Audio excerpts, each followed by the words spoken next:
Hello guys! Welcome again to my YouTube channel! This is me, Princess Peng. Okay, for today's vlog, papakita ko sa inyo nabili naming items from Ikea. Ikea dito sa Dauphine, Netherlands. So, last time kasi, nakuha na namin yung susi ng bahay. And then, of course, wala pa kami mga gamit dito sa bahay. So, ipapakita ko muna sa inyo kung ano yung mga nabili naming gamit for basic materials na kailangan natin gamitin pag nasa kusina tayo. So, kusina muna natin yung ating papakita sa inyo kung ano-ano yung mga nabili naming items. At nabili lang namin siya for affordable prices. So, let's start!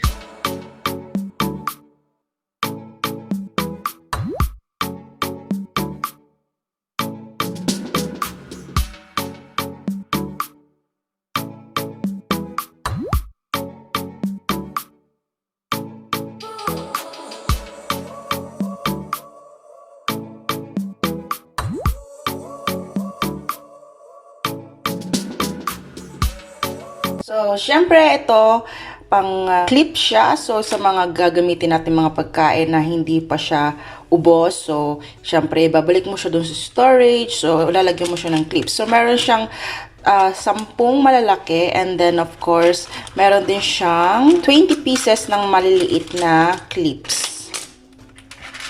So, yan. So, may lagayan na siya. So, napaka-ideal niya kasi pwede mo siyang ilagay sa drawer ng maayos na hindi siya sabog-sabog kung saan-saan siya mapupunta. So, since ito, nabuksan na natin at para papakita natin kung paano natin siya gagamitin. So, close lang natin siya ng ganito. Ilagay mo lang siya ng konting space para dun natin i-clip. So, kailangan lang naman ng maliit na clip. So, push lang natin siya ng ganun. And then, we will gonna clip it like this. So, safe na siya. Hindi na makakapasok yung air dyan at hindi na siya malalaglag. Since the macaroni, na-open na natin at may natira pa last time nung nandito ako. So, fold lang natin like what we did sa isang package. And then, since this one is really big one, so we can use this one. And we can put it like this, since hindi naman siya makakaya dito kasi masyado siyang mahaba. We can put it like this in the half and then put it like that and safe na siya. So, kailangan to sa mga magluluto, lalo na pag mga may init at malalaking mga pots, mga baking dish. So, para hindi mapaso ang ating magagandang kamay, of course, we need a protection like this. So, it's really handy because you can put your hands here. Ayan. Meron siyang ganyan. So, pwede siyang hugasan, syempre. And, I'm always using this. Magbe-bake ako sa oven and then I need to take it out from the oven. Syempre, napakainit niya. Silicone siya. Maganda siya kasi meron siyang grip dito, kung nakikita nyo. So, hindi magi-slide yung hahawakan mo. Talagang magkakaroon siya ng grip doon. Hindi ka matatakot na, baka ma-slide or mabitawan mo siya kasi sobrang dulas. No, because it will gonna protect you from this one. It's slippery. So, we also have this orange juice squeezer. So, meron siyang dito sa laan para dun sa pulp and kung may seed siya. And of course, this one, may malaki siya na maliit siya. So, depende siguro kung ano yung size nung orange. You can use both of them.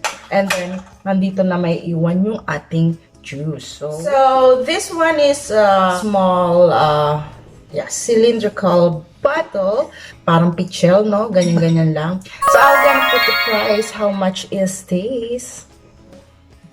So this one is i-slice tayo ng mga pagkain ingredients like that.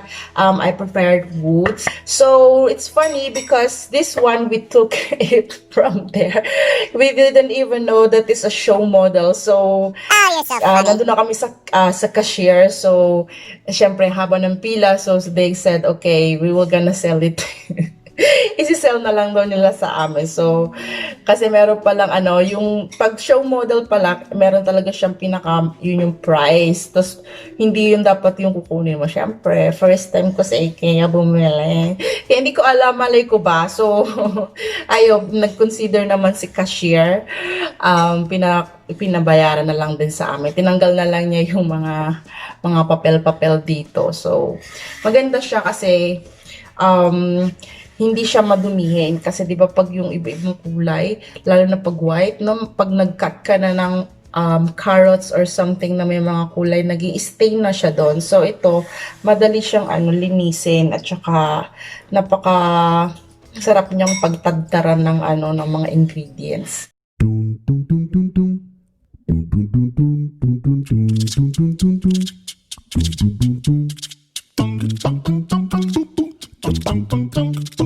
So I'm gonna put the price, how much we bought this one. Holder, ganito lang kasimple yung holder ng tissue binili ko. Vintage style charot. Ayan, kulay puti yung nabili ko. Lagay ko na tong green. I-shoot mo lang siya dito. Ayan, ganyan lang siya. I bought green and red towels.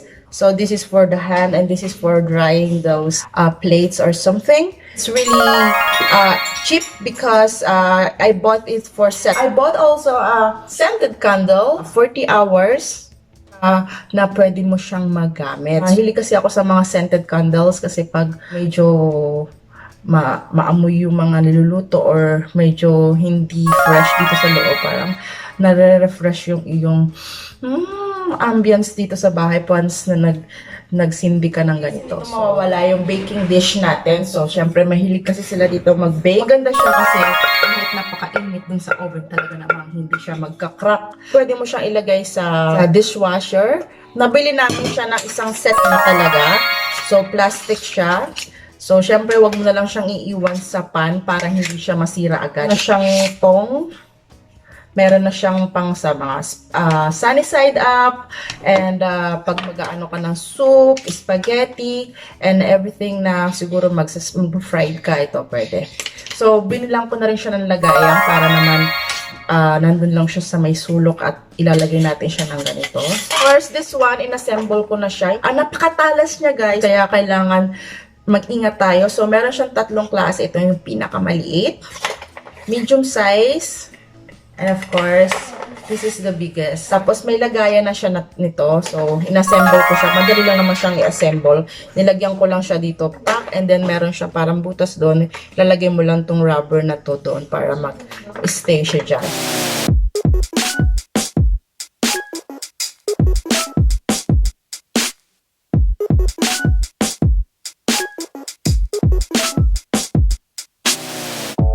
Pag magsiserve tayo ng mga hot plates, hindi masisira yung lamesa for this price. And of course, this also para against from the heatness dun sa table, hindi masisira yung table natin.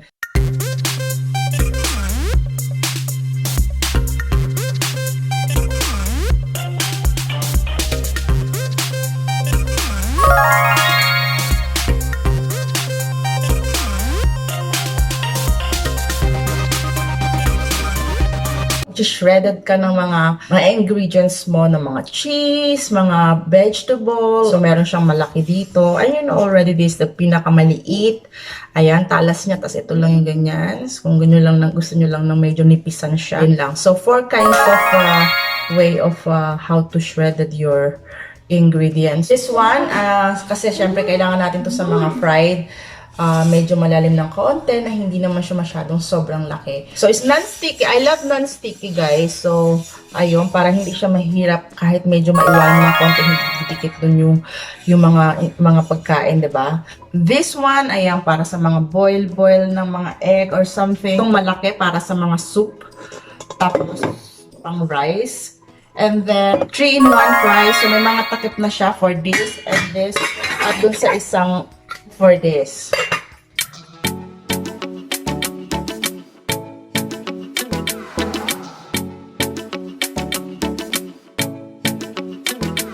This from para sa pagsala ng mga rice, ng mga maliliit na mga ng mga ingredients sa pagkain. Siya is stainless siya na ganyan. Maliliit lang yung butas niya dyan. So, maganda siya kasi madali siyang linisin.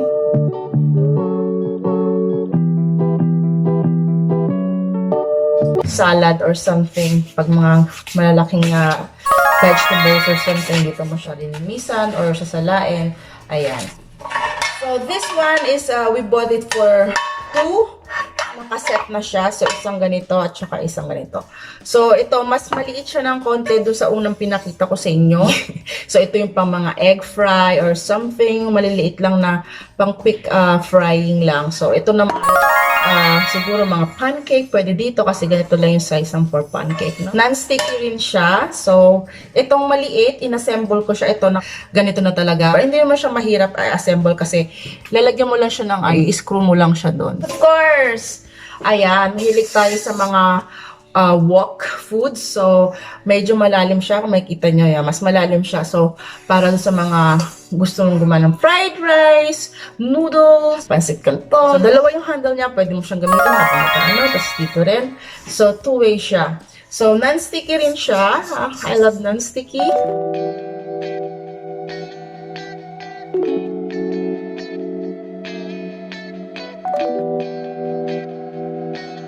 Scissor. Siyempre, pag may mga bagay tayo na mahirap buksan gamit ang ating kamay, so we can use this scissor. So, there are 3. I put the other one upstairs. So, mas maliit siya dito. So, this is the biggest and the medium size and the other one is really small. So, itong garlic crusher. So, syempre, alam niyo na kung paano gamitin to, di ba? So, you're gonna put it like this. Ayan, open mo lang siya ng to. Lalagyan mo lang siya dyan. And then, you're gonna put the garlic there. Tapos, i-smash mo lang siya ng ganyan. I-squish mo lang. Lalabas na dito yung garlic.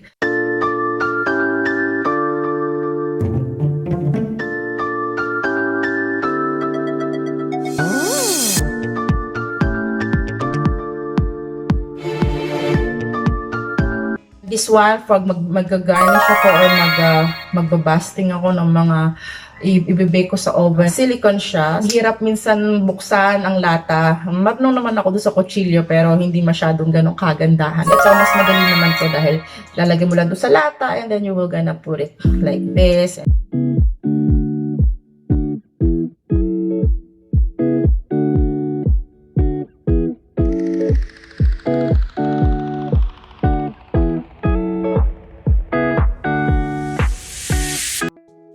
So, we bought it a set. 6 pieces na knife, 6 pieces na spoon, 6 pieces na fork, and 6 pieces na teaspoon. Maganda siya kasi makapal siya.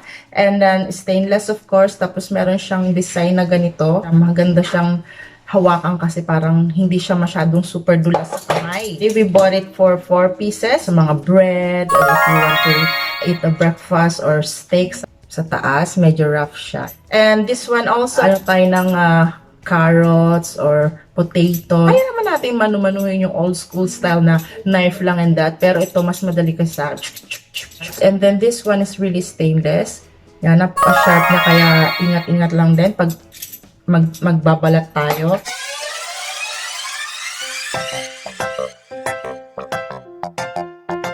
Kasi mahilig sila dito sa mga, pag may mga bisita, mga wines, kailangan mong buksan yung wine ng ano, di ba? Ayan. So, ikot mo lang siya ng ganyan, tapos anihin mo na siya, hihilahin mo na siya. Ang extra knife lang siya, in case na meron kang i-slice na napakaliit lang naman. Ewan ko kung nasa na yung takip. Nawawalan na isang takip. So, may takip kasi siya dyan syempre, for safety, kasi super talas niya. Of course, ito, hindi ito mawawala, syempre. Bumili na kami nito para pag yung mga kawali na hindi na kasya dun sa loob ng dishwasher, pwede mo siyang manu-manuhin na hugasan. So, matalas naman siya. So, nagamit ko na siya pero hindi pa rin siya nasisira yung brush niya. Maano pa rin yung brush niya, maayos pa rin kumbaga kasi iba kasi 'di ba ang bilis bumuhaghag. So maganda siya tapos meron siyang sack.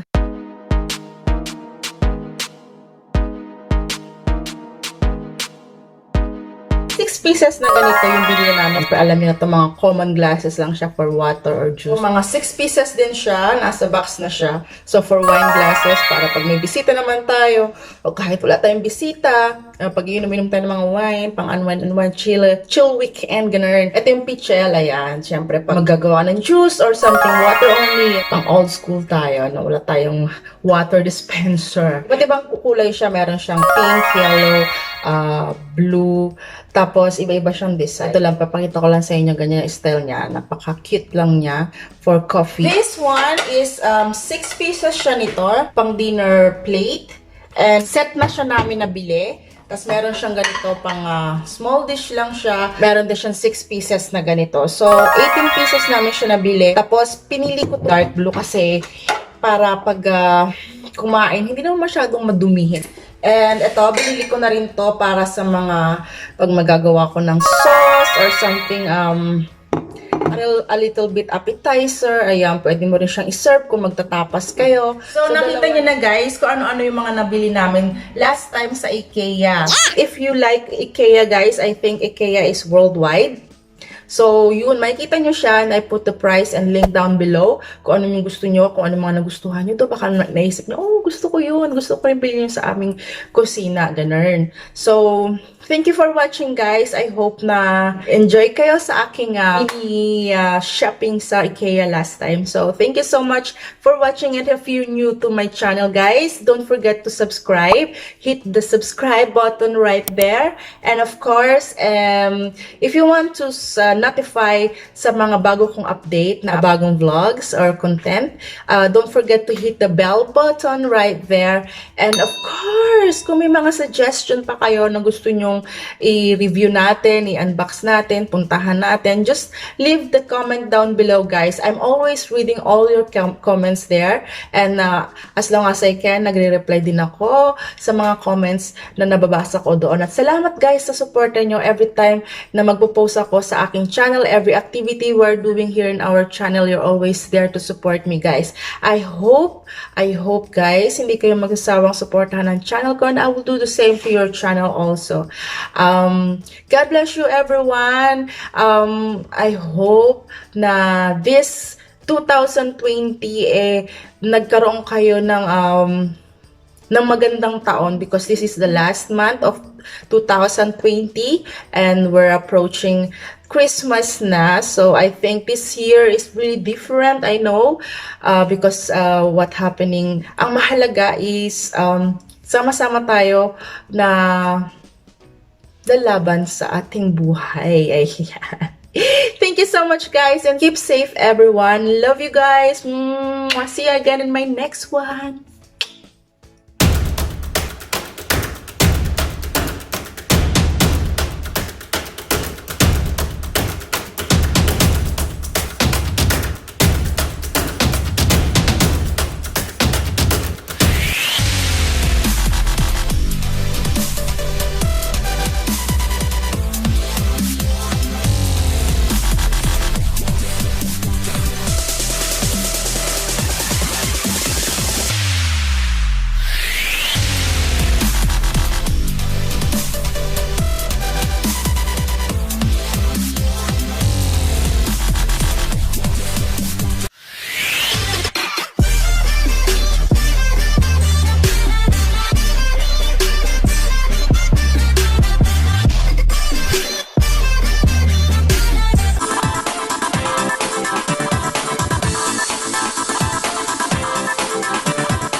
I feel cozy, yeah. Can you hold up? Don't need no